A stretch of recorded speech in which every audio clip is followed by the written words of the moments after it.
Salve, salve, tudo bem? Eu sou o Dr. José Neto, sou diretor de ensino e pesquisa do Grupo Nefroclínicas. Esse é o Nefrotalks, o podcast da Nefro Academy, braço educacional do nosso grupo. E antes de assisti-lo, inscreva-se no canal, curta, compartilhe e ative as notificações no sininho para receber quando saírem novos episódios. Agora é só curtir, vai lá. Vou apresentar, Cláudio, queria aqui agradecer ao convite do José Neto, né, esse nosso grande ícone da nefrologia moderna, dos jovens, e explicar um pouco a minha presença aqui. Primeiro que o Zé Neto é uma máquina de trabalhar, precisa de férias, né? A gente vai falar sobre isso daqui a pouco, né, Cláudio? Sobre descanso e estilo de vida. Antes, vou checar algumas questões técnicas. O som está chegando bem para vocês? Eu estou com fone de ouvido. Você está me ouvindo bem, Cláudio?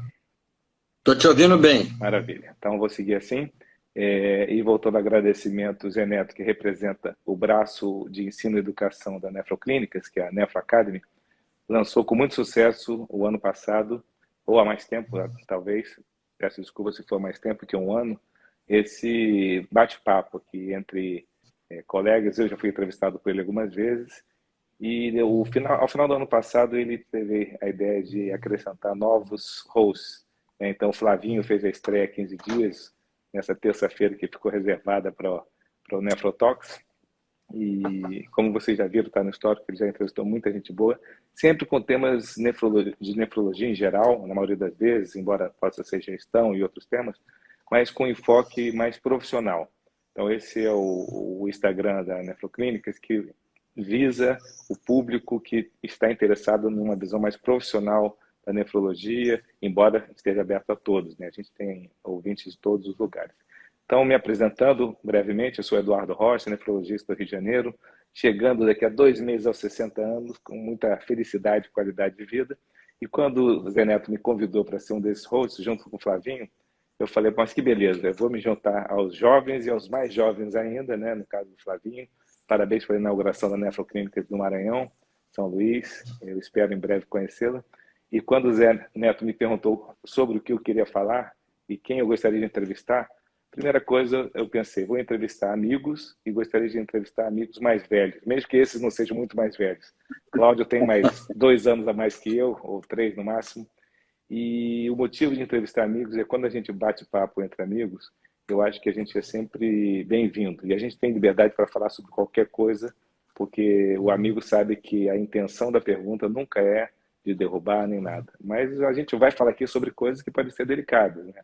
E para algumas outras pessoas eu não ficaria tão à vontade de perguntar, como formação pessoal, sobre questões profissionais. Hoje o nosso tema vai ser nefrologia versus cardiologia, cooperação versus competição. E a minha escolha número 1, já que eu estarei aqui de volta a cada mês, foi o meu grande amigo Cláudio Domenech. E sem mais delongas, vamos entrar no nosso tema. Cláudio, muito obrigado por ter aceito o convite, em nome do Zé Neto. E antes de eu te fazer as primeiras perguntas, eu gostaria que você se apresentasse, mas não com o currículo que todo mundo já conhece. É só entrar hoje em dia no Google e ver que você tem uma belíssima formação, doutor em nefrologia, membro das sociedades europeias, americanas, membro da Academia do Rio de Janeiro de Medicina, autor de livros. Eu queria que você se apresentasse, embora seja quase impossível, da forma que eu conheço, ou seja, quem é o Cláudio Domenech, aquele médico que veio de Juiz de Fora para fazer muito sucesso no Rio de Janeiro, pai da Lelê, Caio e Luísa, e casado com a Adriana há tantos anos. Cláudio, você se apresente, por favor. Boa noite a todos aí que estão nos ouvindo. Boa noite, Zé Neto. Parabéns pela organização. Boa noite, Edu. Se eu tivesse que escolher um título para me apresentar aqui, eu ia me colocar como membro da OAE. Para aqueles que não sabem o que é OAE, é membro da Ordem dos Admiradores do Edu, do Eduardo Rocha. Basta isso para mim, já é o suficiente, né? Mas de manhã eu sou um médico hospitalista. Eu visito hospitais, eu coordeno uma unidade de cardio-oncologia, onde eu cresci muito na minha vida nos últimos 6 anos. E além de trabalhar de manhã em hospitais, de tarde eu sou um médico de consultório. Então eu consigo ver a interface dos dois lados. Eu queria também começar agradecendo ao Eduardo, porque no meu doutorado eu me aproximei um pouco mais do rim, desse órgão tão nobre, tão importante, e vi como as pessoas sofrem, né? O professor Lúcio e o professor Eduardo Rocha, lá na UFRJ, me orientaram, me conduziram, e eu estudei transplantados renais, função endotelial em transplantados renais. E eu levava esses pacientes, muitas vezes, no meu próprio carro, aliás, a maioria das vezes, eu os pegava em frente ao shopping da Gávea, e levava para a Clínica São Vicente, onde eu ia estudar a função endotelial através de ultrassom. E vi o quão dura é a realidade desses pacientes. E confesso, Eduardo, que eu passei a respeitar cada vez mais a função renal, né? Porque a gente depende do rim. Nós trabalhamos na vida em interdisciplinaridade.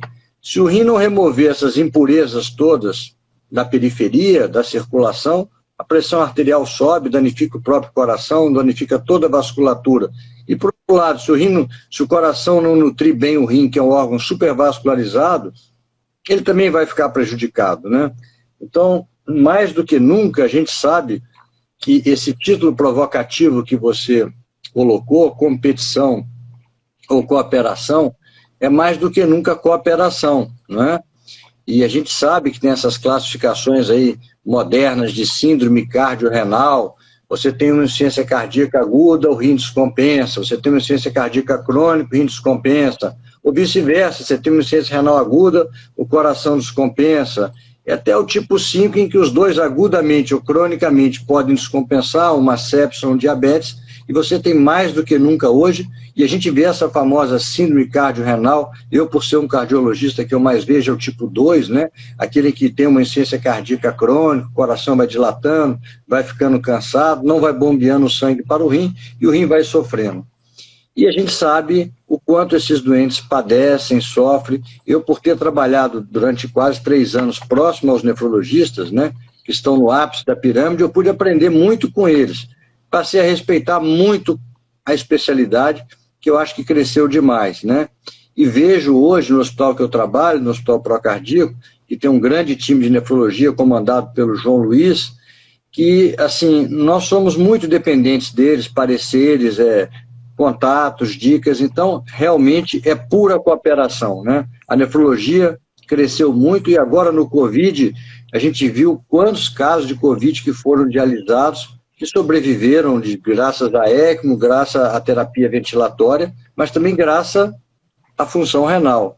Na minha experiência com doente grave, Eduardo, para mim o maior marcador, assim, de pior prognóstico que pode ter para um doente, é o doente que tem uma função renal prejudicada. Em outras então, palavras, se eu pudesse... ter creatinina mais alta é pior do que Exatamente. colesterol alto, já dizia o professor Jocenil. O doente que tem creatinina alta, que tem uma pneumonia grave, que tem uma sepse, tem um Covid grave, ou um próprio pós-operatório, é o pior marcador de mortalidade que eu vejo assim, em terapia intensiva.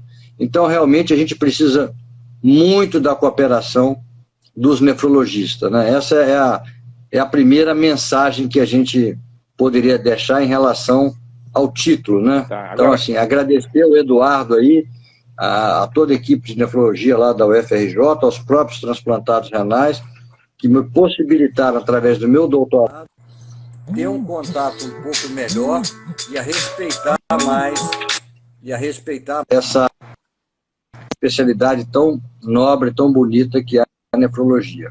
Né? Cláudio, justamente eu te agradeço também, né? A gente aqui a gente sabe que somos admiradores mútuos, mas eu queria falar um pouquinho dos percalços. Por isso que eu te fiz aquela pergunta inicial, quem é o Cláudio que eu conheço, porque, e obviamente aqui o objetivo não é uma autopromoção, eu faço muitas analogias com lá do Sonte, que você conhece muito bem, mas por que eu gosto das analogias? Porque é sabido que o homem, ele costuma procurar seus pares, e a admiração vem naquilo que as próprias pessoas se identificam muitas vezes, né? E acho que nós temos uma história muito comum. Então eu vou levantar umas bolas aqui para a gente trocar e, em função disso, falar se isso leva mais à cooperação ou à competição. Então o primeiro aspecto é esse. Nós viemos de famílias que não são abastadas e não somos filhos de médicos, né? Então eu queria que você depois abordasse um pouquinho esse teu aspecto. Você me contou recentemente. Eu nasci em Xerém, você nasceu em Juiz de Fora, ou seja, BR-040, que chega lá em BH, onde nasceu a Nefroclínicas. Nascemos na mesma estrada, né?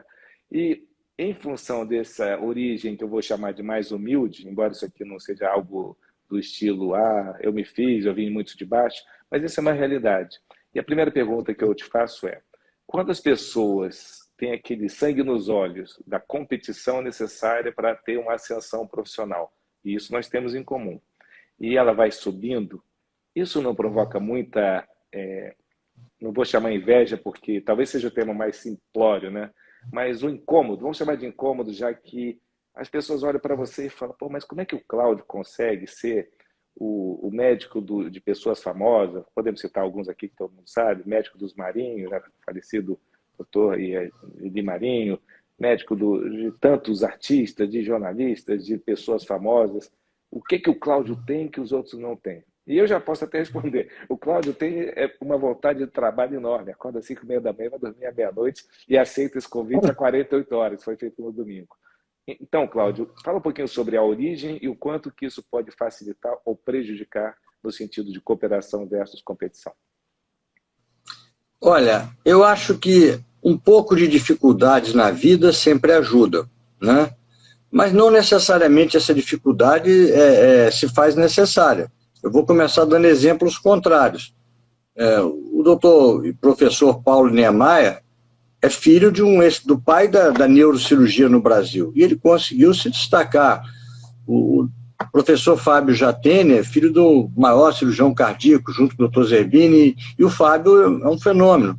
O nosso colega Eduardo Saad é um fenômeno. Então, assim, não necessariamente a dificuldade é o tempero principal, mas eu acho que ajuda um pouco. A facilidade, às vezes, pode atrapalhar. A dificuldade põe, assim, o sangue nos olhos, a faca nos dentes. A dificuldade faz você desejar coisas e falar, olha, eu posso chegar lá. E eu acho que um exemplo bem prático dessa dificuldade, se a gente olhar as Olimpíadas do Rio de Janeiro em 2016, os grandes campeões aqui, tirando o pessoal da vela, quase todos foram de origem humilde. A Rafaela, que ganhou o ouro no judô, o Thiago, que ganhou o salto em vara, o Isaquias, o canoísta, o boxeador, o Robson, da Bahia. O que eles tinham em comum? Todos tinham uma dificuldade muito grande, lutaram com muita adversidade. E eu vejo isso assim, no esporte, um exemplo também, não é só a medicina. Mas não quero dizer que necessariamente você tem que ter a dificuldade para ser bem-sucedido, né? Então, eu acho que a dificuldade ajuda, e os pais que talvez eu tenha essa preocupação com meus filhos, hoje eu tenho uma situação melhor do que meu pai tinha comigo, mas eu procuro não exagerar, achar esse ponto de equilíbrio é importante. O fazer o sucesso, Eduardo, uma vez eu escutei um colega me falar que você, para fazer sucesso, o americano usa os 5 As. Able, available, adaptable, agreeable e affordable. Os mais importantes seriam o able, o ser capaz, e o available, ser disponível. Mas para mim mesmo, para ser sincero, a coisa mais importante é saber trabalhar em equipe. E eu tenho talvez Papai do Céu me agraciou, um dedinho, o dedo indicador. Eu tenho sempre, de uma maneira geral, me dei muito bem escolhendo bons colaboradores, que eu chamo de sócio, né? Hoje eu tenho a Aline Vargas comigo, que está há 15 anos, o Felipe Campos, que está há 7 anos, e são pessoas que eu faço questão que atendam os doentes junto comigo, refiro a eles como sócios colaboradores, quero que eles cresçam, porque eu acho que a grande função de um líder, isso não é original meu, isso é o Jorge Paulo Lemann que fala, que a grande função de um líder nada mais é do que formar novos líderes, ou seja, eu vou passar, daqui a pouco eu não sou mais o cara da vez, e graças a Deus vai ter a Aline, vai ter o Felipe, e essas pessoas que permitem que... E a gente tem que escolher colaboradores tão bons, ou melhores do que a gente, para te questionar.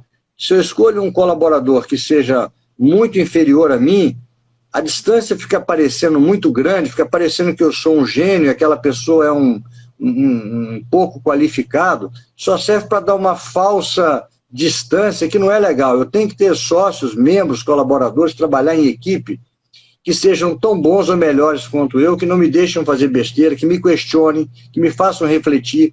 Esse eu acho que é o sucesso, é você saber trabalhar em equipe. Acabou aquela era que o médico era o Deus, o professor titular sabia tudo, ninguém questionava, era verdade absoluta. os pacientes nos questionam através do Dr. Google a todo momento. Então, quando a gente abre a Netflix e vê lá um documentário da Clínica Mayo, começa da seguinte forma, com um ditado africano: se você quer ir rápido, vá sozinho. Se você quer ir longe, vá em grupo. Então, essa é a principal mensagem que eu acho de sucesso, porque você não consegue fazer um transplante renal. Tem o cara que mexe com a imunoterapia, mas tem que ter o cara que faz o Doppler da artéria renal para ver se trombosou ou não no pós-transplante. Tem que ter o outro do CTI que está lá olhando. Tem que ter o cirurgião, mas tem que ter a enfermeira. Então, mais do que multidisciplinaridade, eu gosto de usar a palavra interdisciplinaridade, que é oriunda da turma da educação da década de 60, que nós utilizamos muito na medicina. A gente não só ser multidisciplinar, mas ser interdisciplinar, trabalhar em equipe, não é? Então, eu acho que esse é um dos principais segredos hoje em dia para você alcançar algum sucesso na sua profissão. Fazer o que você gosta é fundamental. Se você botar o dinheiro como a mola mestra, como a principal objetivo, não vai dar certo. Então, você tem que fazer o que você gosta, senão você não vai sair de casa sábado, domingo, né? Mas a medicina é um amante que a gente tem, é uma coisa apaixonante. Você atende a pessoa pela primeira vez, ela não só vai despir a roupa do seu corpo, para que você possa examinar essa pessoa, como ela vai despir a sua alma. Quantas vezes numa primeira consulta, ela se abre, e se o médico tem a paciência, a calma de fazer uma escuta empática, uma escuta respeitosa, ele pode escutar coisas assim maravilhosas, né, daquele ser humano e entender o sofrimento. Então, eu acho gostar o que faz, saber trabalhar em equipe, ter disponibilidade, ser capaz. A medicina exige que a gente esteja num processo de educação constante. Não acho que tem uma receita única, assim, que eu possa qualificar. Esse é o principal. Não, eu acho que é um conjunto de coisas, e eu tive o privilégio de trabalhar durante 30 anos na Clínica São Vicente, e atualmente eu estou há 6 anos no Procardíaco. São duas instituições muito fortes, né? Sempre tiveram grandes médicos, né? E se a gente tiver a humildade de ver aqueles médicos trabalhando, e cada um faz sucesso da sua maneira. Você fala assim, eu conheci médico que tinha uma clínica enorme, e o consultório dele tinha um sofá rasgado, velho. Eu conheci médico que tinha um sucesso enorme, que deixava o paciente esperando 1, 2 horas, e respondia para o paciente quando ia reclamar, falava, olha, só fique tranquilo, eu não lhe vendi um horário, eu lhe vendi 1 hora. E quando a pessoa entrava lá, se encantava com aquele médico, aquele professor, e assim, era uma coisa incrível. Então, várias maneiras de se fazer o sucesso. Não acredito que haja uma única, né? Que seja uma medicina ética, uma medicina responsável, procurando ajudar sempre o seu semelhante, e sem, assim, perder esse lado humano, né? Porque sempre tem essa dúvida se essa tecnologia ela vai contra a humanização. O falecido e querido amigo Ricardo Cruz me pedia para dar umas aulas lá no Humanidades de vez em quando, e tinha uma que eu repeti para ele adorava, que era medicina high-touch na era high-tech, né? As coisas não são excludentes, a medicina pode ser de alto toque, ela pode ser empática, pode ter uma boa escuta, mas também a gente não vai abandonar a boa tecnologia. A tecnologia veio para nos ajudar, não para nos atrapalhar, né? E aí, Cláudio, eu te interrompo, juntando justamente alguns dos temas que você abordou, né? Começando dos filhos, né, e na família, belas citações dos filhos de nossos ex-professores, e belas citações também da necessidade de colaboradores, parceiros mais jovens e competentes. E nós temos essa sorte, eu tenho essa sorte também, de trabalhar muitos anos com praticamente as mesmas pessoas e sempre entrando gente nova. Só saíram aqueles que, por questões pessoais, tiveram alguma outra opção na vida, eventualmente mudança de cidade e oportunidades que surgem, felizmente. Nosso papel é abrir caminhos, né? Como líderes que você falou. E foi, voltando ao início da nossa apresentação, a escolha de amigos mais velhos e líderes, pessoas que eu admiro, porque eu voltei aqui com outras pessoas que foram influentes na minha formação, porque é isso que a gente acaba recebendo dos mais velhos e tem a obrigação de oferecer para os mais novos. E nos mais novos é natural, com essa questão de pobreza versus riqueza e baixa tecnologia versus alta tecnologia, e com o desafio da humanização como algo que é transcendental ao tempo, eu queria que você fizesse, se possível, alguma analogia entre o que acontece hoje na nefrologia, onde muitos nefrologistas, inclusive eu me incluo nos anos 80, quando me formei, tiveram a oportunidade de migrar para os métodos. Então, tiveram os nefrologistas dialíticos, dialisadores, e aqui não vai nenhum juízo de valor, que a gente sabe que na escolha de um caminho profissional, de uma subespecialidade, a oportunidade ela vem, e dentre elas a oportunidade econômica. Então, eu vi muitos nefrologistas dialisadores crônicos, outros dialisadores peritoneais, outros dialisadores de terapia intensiva aguda, com os quais eu mais convivi, além do transplante, e a gente vai criando subgrupos. A gente tem as cirurgias das fístulas, o nosso convívio com especialidades cirúrgicas é muito alto, né, os vasculares, os uros e outros, mas eu queria ir voltar para a cardiologia e ouvir a tua visão, que é sempre uma visão diferenciada. O cardiologista da nossa geração, nós somos da mesma geração, também teve os mesmos desafios. Naquele período eu vi surgir o ecocardiograma, cheguei a ver o fono, né, que foi aposentado, hoje a gente tem o POCUS, né, Point of Care Ultrasonography. Nós vimos o surgimento das intervenções, dos stents, as angioplastias. O pessoal mais novo nem sabe disso, mas ou não lembra disso ou não sabe. Não tinha stent, era angioplastia simples, sem stent. E aí entra o nosso famoso endotélio, que é um dos tópicos que, se a gente tiver tempo, a gente vai falar um pouquinho assim, fascínio que a gente tem de endotélio, né, entre o cardiologista e o nefrologista. Mas, enfim, a minha pergunta, né, e a minha levantada de bola é sobre essa questão. Os mais jovens são atraídos, eventualmente, pela tecnologia. E a tecnologia, às vezes, vira a vassoura da bruxa. Você viu isso acontecer? Você viu muitos... Porque você chegou a fazer, teve uma clínica, cujo um dos pontos fortes era justamente as tecnologias. Quantas o Doppler de artérias renais que você fez, você sabe fazer lá. Você fazia no Gaviacor, né? E que você, de alguma forma, transmitiu para o Márcio, que passou a ser teu colaborador, que se tornou empresário. Fala um pouquinho sobre essa trajetória vista pelo cardiologia e tudo que tem de tecnologia. Você sabe que cardiologia é um mundo, né? Do marca-passo ao transplante cardíaco. Eu acho assim, Eduardo, na formação, é importante que a pessoa, na formação cardiológica, ela passe por vários setores, mesmo que ela não vá fazer aquele método, porque isso te dá um juízo de julgamento mais apropriado, ou seja, eu posso não fazer hemodinâmica, eu posso não fazer a cardiografia, eu posso não fazer suporte circulatório, eu posso não... Mas se eu tenho uma noção daquilo, fica mais fácil para mim compreender, ajudar na indicação. Mas, por outro lado, são métodos que exigem, às vezes, por exemplo, um hemodinamicista é uma coisa tão assim, demanda tanta prática, tantas horas de voo, que é uma outra formação, é uma outra residência que tem que ter depois que ele faz a cardiologia clínica. Então, a nossa especialidade, assim como vocês, a gente passa 2 anos na clínica médica, que é ótimo, é a mãe, depois você passa 2 anos na cardiologia, aí você quer fazer medicina nuclear. Não, quero fazer métodos gráficos. Não, quero fazer hemodinâmica. Não, quero fazer... Ou seja, conforme eu quero ser um arritmista, um eletrofisiologista, você ainda vai precisar uma outra subespecialidade. Então, o que vem acontecendo é que o tempo de formação nosso vem aumentando muito. E, infelizmente, o poder está no caixa.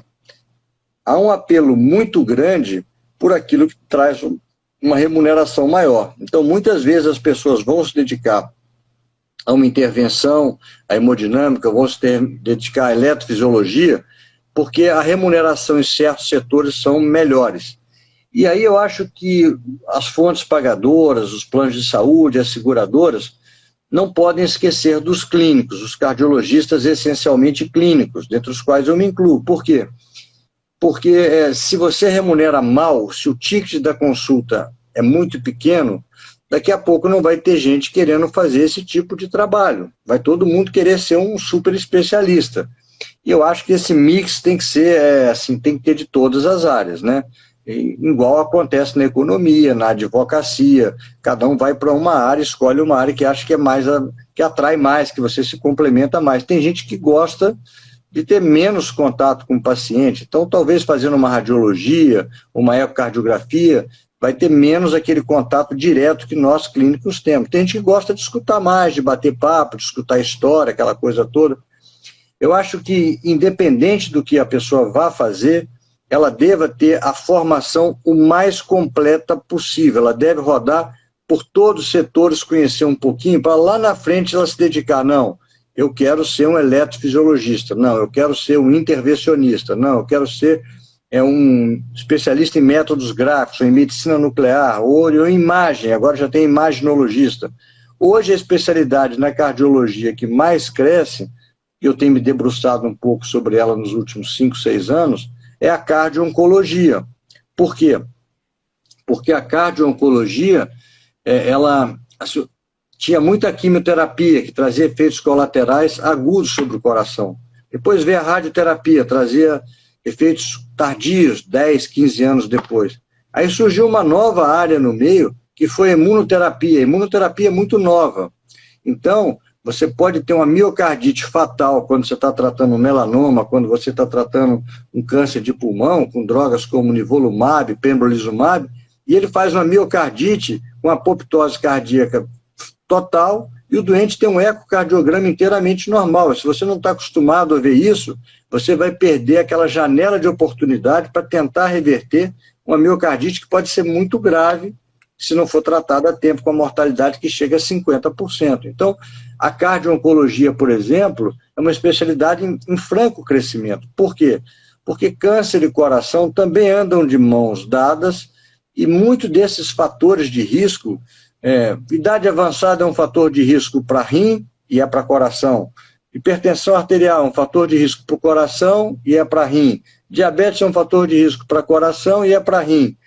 A doença coronária, a aterosclerose, a mesma coisa. O mesmo acontece com o coração e com o câncer. Quer dizer, a obesidade é um fator de risco para o coração e é um fator de risco para o câncer. A idade, a mesma coisa. Então, nós estamos vendo hoje que cada vez mais essas especialidades como um todo, elas têm ponto em comum. Então, eu tive a felicidade, durante os últimos 5 anos, de estar próximo do Carlos José, lá no Procardio, que é um ótimo oncologista, lá do INCA, que trabalhava lá com a gente, e aprendi muito com o Carlinhos, né? Então, assim, é uma constante interação, é um constante aprendizado, e são vários exemplos que eu poderia dar aqui de cooperação, e não de competição. Então, eu vou voltar aqui a te provocar, como amigo que sou, e puxando esse tema, né? Cooperação versus competição. Você lembrou na tua formação, e você falou sobre a necessidade, na tua visão, e eu concordo plenamente, de exposição a diferentes áreas. Antes de escolher aquela área que você eventualmente se apaixone e se dedique mais, porque, como você falou, a nossa especialidade requer uma paixão enorme e de longo prazo, não é uma paixão curta que você... Ninguém faz sucesso em medicina, aliás, em nada, se não tiver resiliência, né? Uma palavra que está tão na moda. Mas eu queria falar o seguinte, você lembrou o processo de seleção do monobloco. Quando você entra na faculdade monobloco, né? Você entra lá e as pessoas vão fazendo o seguinte, você não conhece nada de música e você quer aprender os instrumentos da escola de samba. Aí você tem os naipes, que são verdadeiras subespecialidades, que vão do surdo, como você sabe muito bem, um instrumento mais grave, ou dos surdos, que tem 3 tipos, ao tamborim, o agogô, que é mais agudo. E as técnicas necessárias, as habilidades, como você falou, são muito diferentes. E o que é aconselhado pelos professores? Dá uma rodada no primeiro ano, passe mais de um instrumento, e depois no segundo ano, terceiro ano, que você vai se aprofundar, já tem uma noção de todos, você vai melhorar. Primeiro que você escolhe aquele com que você se identifique mais, depois você vai se aprofundar. É o ter do conhecimento, né, que o Fernandão e o Neto falam tanto, né? Dos dois lados, a gente às vezes se aprofunda tanto e esquece essa transversalidade. E aí eu vou voltar a uma outra questão. Você falou muito bem da necessidade, e eu concordo com você. E voltando ao que você mesmo falou, high-tech e high-tech. High-touch e high-tech. Você estava no high-tech quando todas essas inovações tecnológicas surgiram. E eu te vi quantas vezes acompanhando o professor Saad em procedimentos hemodinâmicos, né? O professor Saad, que tinha uma grande cooperação com o Cleveland Clinics. Te vi muitas vezes, além de aprender e ensinar o ecocardiograma, o Doppler, que naquela época estava surgindo, e por aí vai. As situações são inúmeras. Mas em determinado momento, você migrou para o high touch. E hoje você escolheu e é um dos melhores cardiologistas clínicos. E eu diria que na nefrologia a gente tem a mesma coisa. Se você perguntar para os nefrologistas mais jovens em geral, ou até aqueles que não escolhem a nefrologia como especialidade, um dos motivos é o que você falou. Ah, mas porque a diálise não está pagando muito bem, é porque o transplante tem poucos, os nichos estão formados, é difícil se inserir em novos grupos. E aí você pensa assim, e nefrologia clínica? Essa linda especialidade, que é cuidar de gente. Será que eu consigo ganhar dinheiro fazendo isso? E você, e eu tenho certeza disso, migrou para o high touch, não sem deixar o high tech totalmente. Mas hoje você é um clínico, essencialmente, como você falou, que lida com pacientes na situação mais vulnerável possível, que é quando ela tem que estar hospitalizada, e na situação mais, eu vou quase que chamar de divertida, que é quando você tem a oportunidade, obviamente não é divertido porque ninguém procura o médico para se divertir, mas você tem a oportunidade de mudar o estilo de vida. E eu sei que você se torna muitas vezes amigo dos teus pacientes. Então fala um pouquinho sobre essa transição, e voltando para os mais jovens, e falar, eu te pergunto, se você fosse um nefrologista mais velho, Cláudio, você acha que nefrologia clínica tem futuro? Então, essa é a pergunta para que os mais jovens olhem e digam assim, peraí, se isso acontece na cardiologia... E vou emendar na mesma pergunta o seguinte tema, se você puder encaixar. Nessas horas, você migrando para a cardiologia e conhecendo todas as outras especialidades, teus colegas viram teus clientes, né? Porque aquele que só faz hemodinâmica, alguém tem que indicar o exame. E você, fazendo o exame, você torna um competidor. Então, não sei se eu misturei muitas perguntas, mas eu acho que dá para você entender o contexto, e te conhecendo, você vai fazer desses ingredientes uma salada boa. Bola contigo. Olha só, Eduardo, o que me fez assim buscar cada vez mais o lado humano, o lado high-touch, para ser sincero, foi a frustração no consultório de eu não conseguir mudar o comportamento das pessoas. Quando eu vou falar sobre esse assunto, eu costumo sortear um livro e fazer a seguinte pergunta: o que é a coisa de mais alta complexidade na medicina? É fazer um transplante de coração ou de rim? É fazer uma cirurgia robótica? É fazer uma terapia genética? Ou nenhuma das respostas? E a resposta é nenhuma das respostas. A coisa mais difícil na área da saúde, que eu vejo como profissional da saúde, é mudar o comportamento do ser humano. É fazer uma pessoa parar de fumar, parar de beber, perder peso, fazer atividade física. Se o conhecimento por si só bastasse para isso, não haveriam médicos que... Nós conhecemos colegas médicos que fumam, conhecemos colegas médicos acima do peso, conhecemos colegas médicos sedentários, cardiologistas sedentários, cardiologistas fumantes, conhecemos vários acima do peso, que dão aula de dislipidemia. Que bebem muito. Então, que bebem. E aí fica, poxa, o que eu preciso fazer para ajudar essa pessoa? Porque senão eu vou só estar prescrevendo cada vez mais remédio, eu vou estar atuando na prevenção assim, de resgate, secundária, terciária. Hoje a gente tem que falar de prevenção, não mais primária, de prevenção primordial, ainda intraútero. Ou seja, essa minha incapacidade de mudar o comportamento das pessoas, às vezes a tecnologia pode ajudar. Vou te dar um exemplo. Você pede uma prova de função respiratória, o fumante não para de fumar, mas você pede uma tomografia de tórax e vem assim, sinais incipientes de enfisema pulmonar. A pessoa esquece os incipientes, esquece tudo, fala assim, doutor, estou com enfisema. Aí você faz aquela cara de preocupado e fala, está com enfisema. Mas doutor, tem jeito? Talvez, se eu parar de fumar, pode ser que a gente resolva. É uma maneira que a gente tem de ajudar. Mas tocar essa alma humana, como dizia Jung, saiba todas as técnicas, domine todas as teorias, mas ao tocar uma outra alma humana, seja apenas uma outra alma humana. E você, para tocar essa outra alma humana, você tem que escutar, você tem que estudar. E eu acho que na nossa formação faz falta, pelo menos na minha eu acho que fez, o que se chama hoje de humanidades, um grupo de especialidades que englobariam um pouco de sociologia, de antropologia, de psicologia, de psiquiatria, E teve um médico português chamado Abel Salazar, que cunhou uma frase muito célebre: quem só sabe medicina, nem medicina sabe. E uma das coisas que eu mais admiro, eu tive a oportunidade de passar recentemente um fim de semana com o Eduardo Rocha, é a vasta cultura do Eduardo Rocha, o que torna ele uma pessoa, além, muito agradável, porque senão vamos só discutir transplante renal, qual que é a melhor técnica.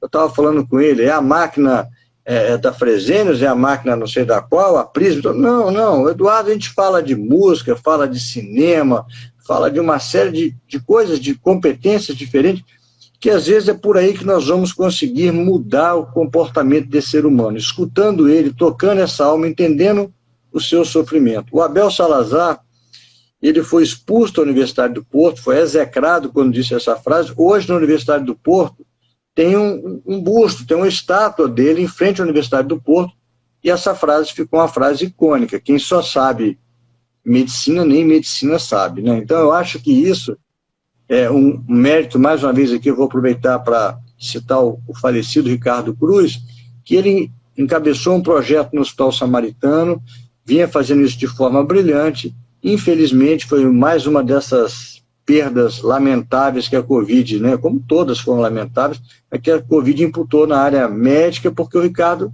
resgatava isso, tentava fazer isso. E eu fazia isso no Procardíaco. Com a pandemia nós paramos, tinha uma sessão que a gente chamava nutrição e comportamento, né? Então ia o grupo da psicologia e o grupo da nutrição. Quer dizer, esse encontro de saberes, essa interdisciplinaridade é fundamental e faz falta na formação do médico, né? E reza a lenda, eu já tive a oportunidade de escutar do sobrinho dele, o João, o sobrinho do Dr. Oscar Niemeyer, que as terças-feiras eram disputadíssimas à noite no apartamento dele na Vila Atlântica. O João falava que ele levava um cara para falar de física quântica numa terça-feira. Na outra ia falar sobre diversidade, não sei o quê, na outra sobre poluição, sobre queimada, sabe, coisas diferentes, né? E eu acho que a medicina também tem que passar por isso. Quando eu lancei o meu primeiro livro, aliás, o segundo, o Te Cuido, o primeiro foi o pequenininho, quando eu lancei o Te Cuido, eu procurava muito mostrar a importância de se cuidar tão bem da pessoa física quanto da pessoa jurídica. E a imagem que eu sempre usei foi uma balança. Falei, olha, o CPF não pode pesar nem mais nem menos, é importante você cuidar da empresa, da tua profissão, mas também da pessoa física. No livro seguinte, no Em Suas Mãos, né, Escolhas e Renúncias, eu já procuro sair um pouco mais dessa dualidade, é o que se chama hoje em dia da mudança do Homo sapiens para o Homo consciens, né? É o pensamento em saúde planetária. Você pode ter todo o dinheiro do mundo, mas você pode morrer pela poluição, né? Você pode morrer por um vírusinho que te rouba o oxigênio, que vai lá no teu pulmão, destrói o teu pulmão, a Covid, e falta oxigênio. Com todo o dinheiro do mundo, você vai morrer. Ou por uma desigualdade social do maluco que te encontra na rua, pede uma comida, você não dá, e sei lá, te faz uma besteira. Então, hoje a poluição, em 2019 foi mostrado no Congresso Europeu de Cardiologia que a poluição matou mais do que o tabagismo, foram 798 mil mortes. O país que mais polui na Europa é a Alemanha, por causa das fábricas de pneus, isso e aquilo. No Brasil, o professor Paulo Saldiva mostrou que quem está no trânsito em São Paulo durante 1 hora, no carro fechado, vidro levantado, ar-condicionado ligado, você está fumando o equivalente a 5 cigarros por dia. Aí você tem um AVC, tem um infarto. Então hoje o conceito já não pode ficar mais restrito a eu olhar só mais para o meu umbigo, só eu fazer exercício, só eu me alimentar bem. Hoje o conceito tem que ser até um conceito mais amplo de saúde planetária. E eu preciso ter esse conhecimento, ler sobre coisas diferentes, além da medicina, e é um desafio isso, a gente encontrar equilíbrio no nosso tempo, porque a demanda pela família, tem a demanda pelos pacientes, tem a necessidade de fazer esporte, tem a necessidade de ajudar o outro. Então, o grande desafio é ter disciplina para você fazer essas coisas, e ao fazer esse desafio, essa disciplina, o que eu falo para os meus pacientes, estabeleçam metas. Ainda ontem eu estava atendendo um paciente com a Aline no consultório, nós pegamos um papelzinho e escrevemos 3 coisas para ele. Aliás, foi hoje de manhã, desculpa, uma pessoa conhecida, dono de um bar muito famoso no Rio, eu falei para ele assim hoje de manhã, falei, vamos escrever 3 coisas no papelzinho. Você vai fazer 30 minutos de exercício 5 vezes por semana, você vai ler 10 páginas de um livro por dia, e quando eu perguntei ele qual era o hobby dele, ele falou que não tinha hobby. Então você vai procurar um hobby, uma coisa que você gosta de fazer. O que é hobby, doutor? Eu falei, hobby é aquilo que você faz para você, que não é do teu trabalho, que não é do teu família. Não vale você dizer que o hobby é ficar com o meu neto dando comida na boca. Isso é uma coisa que dá prazer. O hobby é uma coisa assim, não. Vou juntar com o Eduardo Rocha para jogar sinuca uma vez por mês, que é meu amigo de faculdade. Eu vou tocar música com ele a cada 15 dias. Então, a gente, para mudar o comportamento dessa alma humana em sofrimento, precisa de muita coisa. A tecnologia pode ajudar, mas precisa desse conhecimento multi-interdisciplinar, e aí entra talvez o conceito da transdisciplinaridade. Sair da medicina e buscar em outras áreas, beber em outras áreas esse conhecimento, que é fundamental, né? Então, isso que me fez caminhar um pouco, talvez mais, valorizar mais, a medicina high-touch. Outra coisa que eu confesso que me fez mudar, também começou com os transplantados renais, o sofrimento deles, mas a oncologia está perto de doentes oncológicos, eles lidam com a morte, é sempre em cima do fio da navalha, né? Me fez entender que para esses pacientes, às vezes aqueles minutos, essa tomada de decisão de investir, não investir, lidar com a terminalidade, é muito difícil, é muito difícil. Eu acho que essa é uma área que está crescendo muito no Brasil, o paliativismo, né, nos tornando cada vez mais assim, próximo dessas pessoas que estão no fim da sua jornada, né? Então, essa busca do lado da espiritualidade, a gente vai ficando mais velho, você vai querendo se autoconhecer, né? Então, esse autoconhecimento gera um pouco de inquietação, né? Se você me perguntar, Cláudio, qual vai ser o seu próximo passo? Eu estou estudando coisas, estou imaginando coisas, eu acho que isso, o ser humano ele é insatisfeito por natureza, e em parte essa insatisfação às vezes te move, te faz caminhar, buscar ser uma pessoa melhor, ser um médico melhor, ser um médico mais completo, ser um amigo melhor, né? Ser um pai melhor. Eu acho que a gente tem que buscar se aprimorar, né? Eu acho que isso é muito importante. Quando a medicina reconhece de forma científica vários trabalhos publicados, que talvez a melhor estratégia, a coisa mais importante para a longevidade, para a felicidade do ser humano, é a qualidade dos seus relacionamentos, dos seus amigos, talvez a gente tenha que mudar, né? O Robert Waldinger, no seu TED Talks famoso, sobre happiness, sobre longevidade, que está lá no YouTube, no TED Talks, ele fala que o nível dos seus relacionamentos aos 50 anos de idade é mais importante do que o nível do seu colesterol. E quando Julianne Holt-Lunstad, de Harvard, publica, também tem um TED Talks dela muito interessante, mostrando que a solidão, o isolamento social, ela chama tão tóxico quanto fumar, o equivalente a 15 cigarros por dia. Então, assim, quando você tem uma pesquisadora que há 20 anos estuda desconexão social, mostrando que a pessoa isolada socialmente, ela está se expondo a um risco equivalente a fumar 15 cigarros por dia.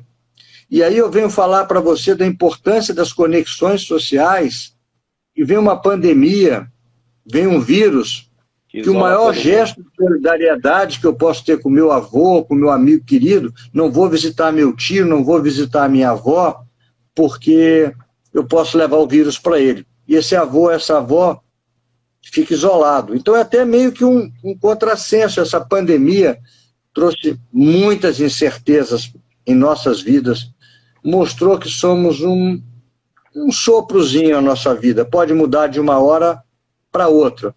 Talvez um dos grandes legados, dos vários legados que a pandemia trouxe, seja o desenvolvimento daquilo que os psicólogos chamam da tolerância à incerteza, né? Ninguém gosta de trabalhar com incerteza, mas essa pandemia nos fez ver que nós somos incertos. E isso mostra quando a pessoa vem fragilizada, com medo de morrer para mim, com alguma coisa, eu falo, você sabe quando vai morrer? Eu também não sei. Aquela jovem que tinha 20 anos que tomou um tiro no Jardim Botânico, também não sabia. Então a distância para a morte é igual para todo mundo. Esse é um dos temas que às vezes eu abordo com esses pacientes que estão sofrendo com doenças crônicas no estágio avançado de suas doenças, né? E sabe, Eduardo, todas essas pesquisas que faltavam evidências científicas sobre fé, sobre espiritualidade, sobre conexões sociais, né? Sobre poluição, isso vai fazendo com que a medicina high-touch cresça, e tem vários artigos hoje na chamada cardiologia comportamental. Em 2012, há 10 anos atrás, a Sociedade Brasileira de Cardiologia, há 10 anos atrás, publicou, foi quando eu lancei o Te Cuida, que a cardiologia comportamental era o grande desafio do próximo século para os cardiologistas. Então, esse desafio de mudar o comportamento é muito difícil. Fora que nós vivemos uma era hoje em que tem para atrapalhar tudo isso as fake news, que respondem provavelmente, estima-se, por 1/4 de tudo que circula na mídia possa ser falso, né? E a gente vê isso a toda hora, a gente está vendo isso com as vacinas, com uma série de coisas, né? Então, o desafio é enorme. E eu acho que as coisas não são excludentes. A medicina high-touch não é excludente da high-tech, fique isso bem claro. E o bom médico, na minha opinião, vai saber unir essas duas coisas, beber nas duas fontes, usar a boa tecnologia e usar também essa formação humanística importante. Tem um colega nosso do Samaritano, Flávio Alvim, sempre que eu lembro eu gosto de dar os créditos, às vezes eu posso falhar e não dar o crédito, né? Mas o Flávio uma vez me disse uma frase que marcou, a gente conversando sobre inteligência artificial, tecnologia, perguntamos, e ele falou uma frase muito interessante: como é que você sabe se uma tecnologia é boa ou se ela é ruim? Se ela te traz tempo, ela é boa. Se ela te toma tempo, ela é ruim. Maravilha, maravilha, Cláudio. E a gente falando em tempo, a gente está se aproximando ao final da nossa live aqui, maravilhosa. Você sabe que eu ficaria com você horas e horas batendo papo, como fizemos esse último final de semana. Foi uma honra, um feriado aqui do Rio prolongado, nós passamos dias maravilhosos, convidado por você, não? Foi muito bom. Me conta, você, Adriano, me recebendo maravilhosamente, e dentre as coisas que eu fiz foi até, você resgatou o padeiro que existe em mim. Um curso que eu fiz em 2003, e diante de um forno lá, acabei fazendo uma pizza em um dia, e o que maravilhosa, maravilhosa. E o que sobrou virou pão. Mas eu queria te fazer uma pergunta de encerramento aqui da nossa live. E, obviamente, Zé Neto, Flavinho, vou trazer você de volta em outros momentos para falar sobre outros temas, você sabe falar sobre muita coisa, que junta um pouco esses aspectos finais do que você falou, e você falou a palavra-chave que é tempo, né? É muito difícil hoje a gente gerenciar o tempo, né? E a gente vê muitos jovens, principalmente, ocupando o seu tempo diante do celular e menos tempo diante das atividades que foram nossas atividades lúdicas da infância e adolescência, mas que eu sei que você continua tendo. Então, juntando nossos colegas médicos e profissionais de saúde que estão assistindo a live, que vão assistir, e os pacientes, né, que é o nosso alvo e foco do nosso trabalho, dedicação, sem eles não haveria sentido a gente existir profissionalmente, eu queria que você dissesse para a gente, porque eu admiro muito e vi isso pessoalmente, como é o teu dia, incluindo dias da semana e dias de finais de semana, porque para quem não teve a oportunidade de ver o Cláudio, conhecer o Cláudio, vai estar disponível aqui, o Instagram dele é domenico.claudio. O Cláudio, eu já vou antecipar, ele acorda muito cedo e vai dormir muito tarde. E, obviamente, não é somente trabalhando, trabalha muito, né? E conhece muita gente. Então, é capaz de se encontrar ele na Lagoa, Rodrigo de Freitas, é capaz de se encontrar na pizzaria, certamente vai encontrar no hospital e no consultório. E esse desafio para os nossos pacientes e para os nossos colegas é enorme. Você poderia dizer como é que é o teu dia e como é que você consegue organizar tanto tempo? Porque Zé Neto acorda muito cedo, cada dia mais cedo. Acho que a última vez que eu falei com ele, acordava às 4h30 da manhã. Eu não sei que horas que ele está dormindo. Mas conta pra gente, dá para ser um pouquinho o Cláudio Domênico ou Zé Neto na vida e organizar esse tempo de um jeito que seja produtivo? Não, eu acho que não tem que ser Cláudio Domênico, cada um tem que buscar o seu jeito, assim, a sua maneira, né? Como é que é o teu jeito? Como é que é o teu dia? Conta pra gente. Eu acho que a coisa mais importante, eu acho que aí serve para todo mundo, é disciplina. A disciplina ajuda muito, né? Então eu durmo normalmente 10h15, meu horário que eu vou dormir. E acordo habitualmente às 5h15. Eu me nego a usar despertador para acordar. Se eu dormir um pouco mais, eu precisava dormir. Normalmente eu acordo às 5h15 e aí vou fazer meu esporte. É o horário mais fácil de fazer, o telefone não toca, os pacientes essa hora geralmente estão dormindo, né? E o teu esporte é remo, né? O teu esporte principal é remo. É o remo, em segundo lugar, a bike, né? A bike demanda um pouquinho mais de tempo, você subir lá para a montanha. Aquilo é uma meditação para mim, né? Eu acredito muito nisso. E o remo é um esporte que eu tenho medo de virar na lagoa. Já virei uma vez, não quero virar a segunda. Mas o remo, a lagoa é um lugar belíssimo no Rio de Janeiro. Eu sou um mineiro apaixonado pelo Rio. Cláudio, vem comigo no double skiff ou numa canoa que você vai virar fácil. Eu te ensino. Você viu isso, Búzios? Então, assim, hoje eu remei, amanhã eu vou remar, eu acordo assim, eu olho um aplicativo chamado Indy, vejo o tempo, se tiver uma tempestade muito ruim, a lagoa com muita marola, tudo, eu não vou, mas eu remo 3, 4 vezes por semana, o resto eu faço em casa. Eu tento fazer atividade física 6 vezes por semana.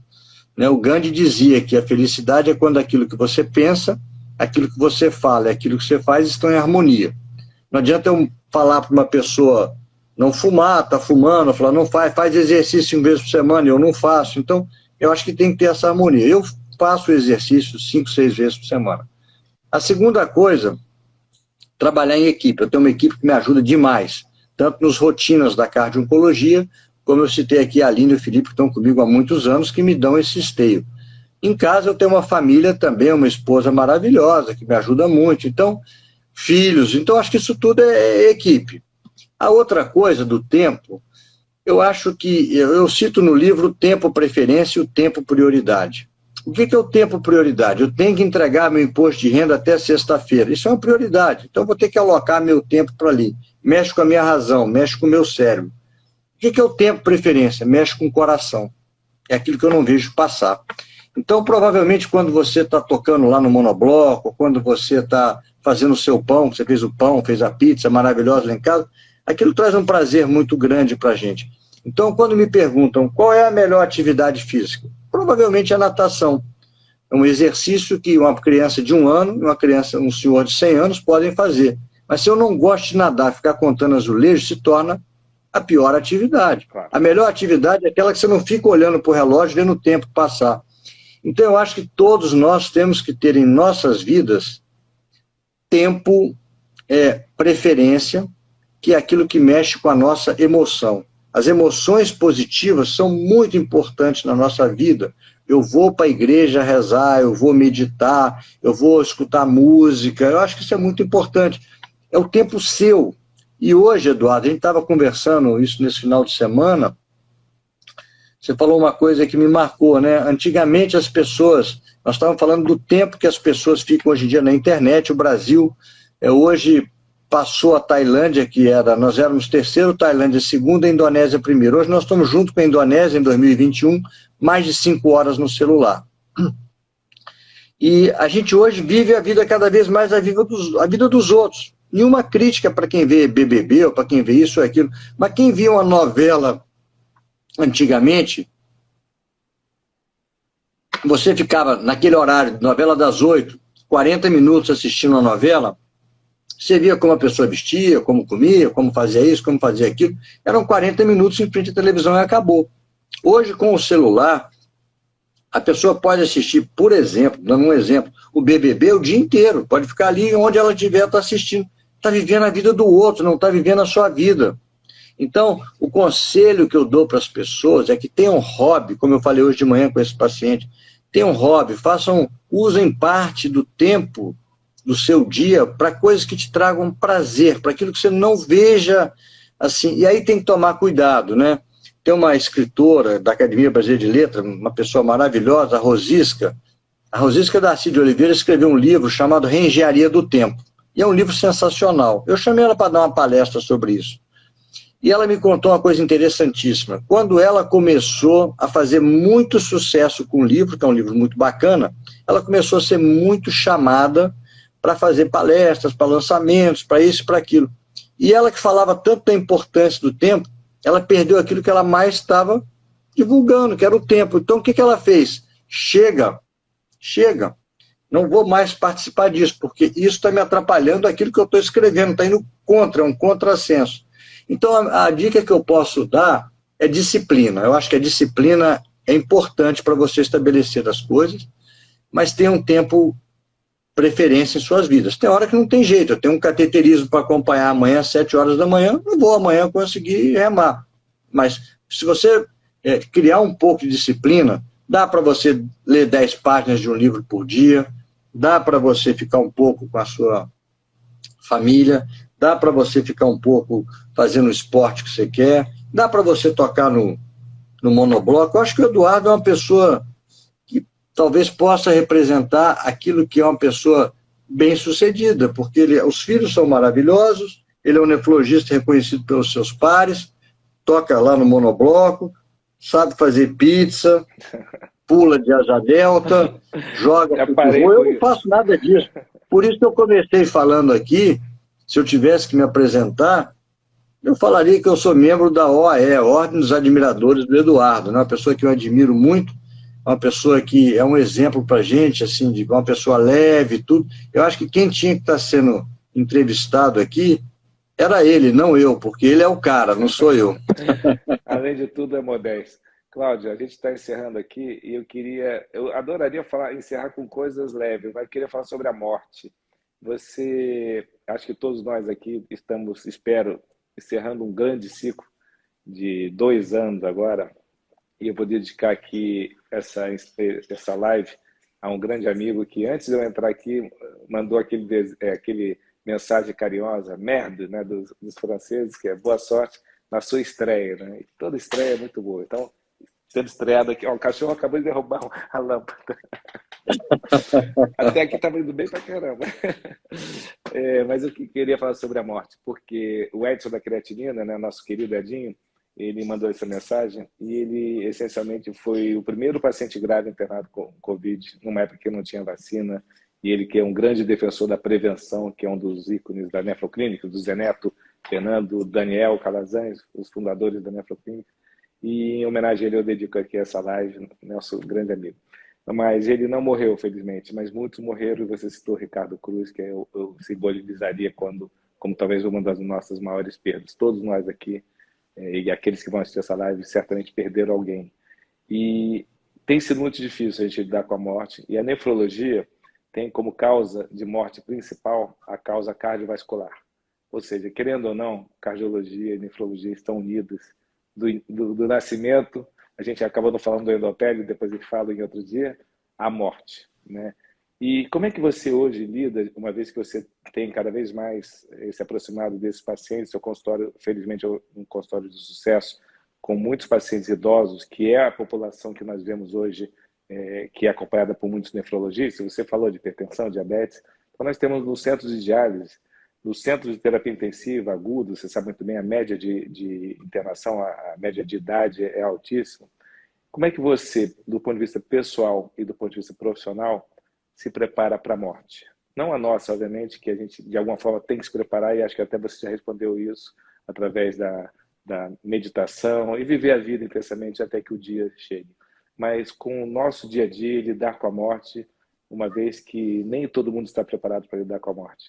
E essa vai ser realmente minha última pergunta, que não é nem uma pergunta, é mais uma invocação de um tema, e agradecendo já mais uma vez pela tua presença e pelo teu tempo, né? Porque eu sei que o tempo é muito raro e você dedicou aqui um grande tempo para a gente. Ser entrevistado por uma pessoa tão culta, preparada, só vem pergunta cascuda, só pergunta difícil, né? Eu vou usar 2 autores aqui, Eduardo. Uma delas é uma colega nossa, Ana Cláudia Quintais Arantes, que escreveu um livro chamado A Morte é um Dia que Vale a Pena Ser Vivido. E ela cita um autor inglês em que ela mostra que a morte é um muro intransponível. 90% das mortes acontecem de forma crônica, só 10% no máximo são aquelas agudas, que a pessoa caiu um avião, sofreu um acidente de carro, uma coisa aguda assim, né? E então ela vai chegando ao fim da vida e aquele muro intransponível. E ela olha para trás procurando uma saída. Ou seja, morre bem quem viveu bem. Mais importante do que religião, do que bens materiais, do que qualquer coisa. Não é que a religião não possa ter, não, nada disso, mas é que a vida que eu vivi foi uma vida com sentido. Ao olhar para trás, poxa, eu ajudei pessoas, eu construí uma família, eu fiz isso, fiz aquilo. Isso te faz viver bem. Recentemente, a Marta Medeiros, há um mês e pouco atrás, ela fala sobre isso, citando um autor chamado Irving Yalom, autor daquele livro Quando Nietzsche Chorou, um dos clássicos dele, em que ele fala que importantes são as memórias afetivas que nós deixamos para os outros. Da mesma forma que o afeto cura, o afeto pode nos tornar imortal. Você lembra, às vezes, daquela avó, até hoje, que fazia rosquinha para você, que contava história para você, que fazia cafuné, que te tocava, né? Então, recentemente, o professor J.J. Camargo, um excepcional médico, escritor, transplantador de pulmão, uma figura admirável, ele escreveu um livro, um artigo falando exatamente que pacientes terminais que simplesmente eram tocados por voluntários, essas pessoas tinham muito mais conforto, né? Então, trabalhos científicos mostrando isso. Então, eu acho que a vida que a gente viveu, demos sentido à nossa vida, e as memórias afetivas são muito importantes para todos nós, né? Então, eu cito uma pessoa que eu conhecia mal, por isso que a gente não deve julgar ninguém. Uma das maiores estudiosas de felicidade do mundo, Sonja Lyubomirsky, nas suas 14 estratégias para a busca de felicidade, ela fala que a primeira é expressar gratidão. E aí eu já expresso a gratidão aos ouvintes, ao Zé Neto, pessoal da Nefroclínicas, ao Edu, que me escutaram falando aqui um monte de coisa aqui, algumas bobagens, talvez outras não, durante 1 hora. Expressar gratidão. Mas tem uma outra autora chamada Ellen Russell, que fala sobre o segredo da felicidade dos dinamarqueses, o segredo da Dinamarca. Ela fala que a regra número 1 das leis de Jante é não julgar. E eu conheci uma pessoa que me marcou demais. Eu lembro sempre dela, já se foi há algum tempo. Ela está no meu livro, se chama Gisela Amaral.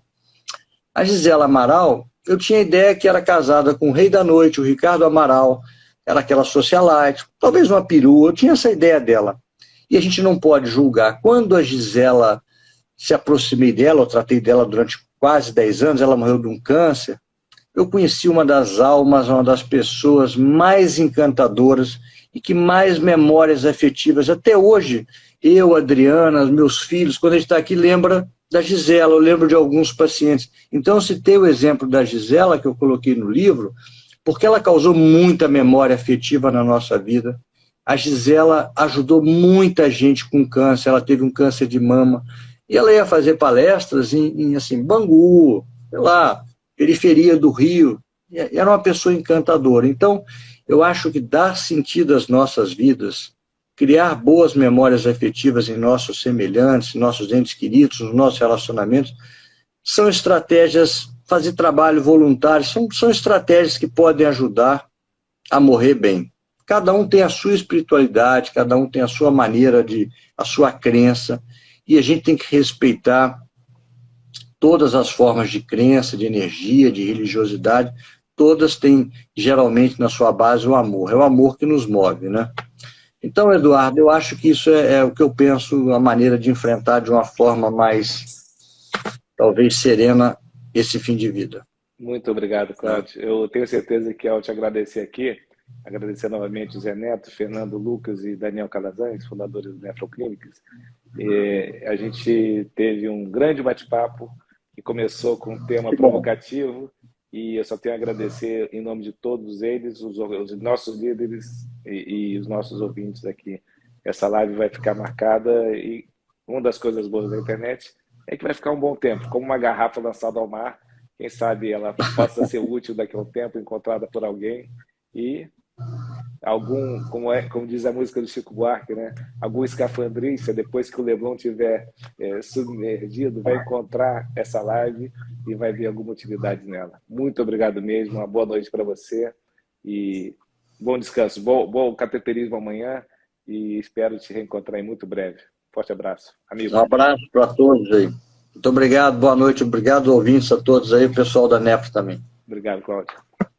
E aí, gostou do nosso episódio? Se sim, curta, compartilha, deixa seu comentário, se inscreve no canal e não deixe de ativar as notificações no sininho para receber quando saírem novos episódios. Valeu, até a próxima!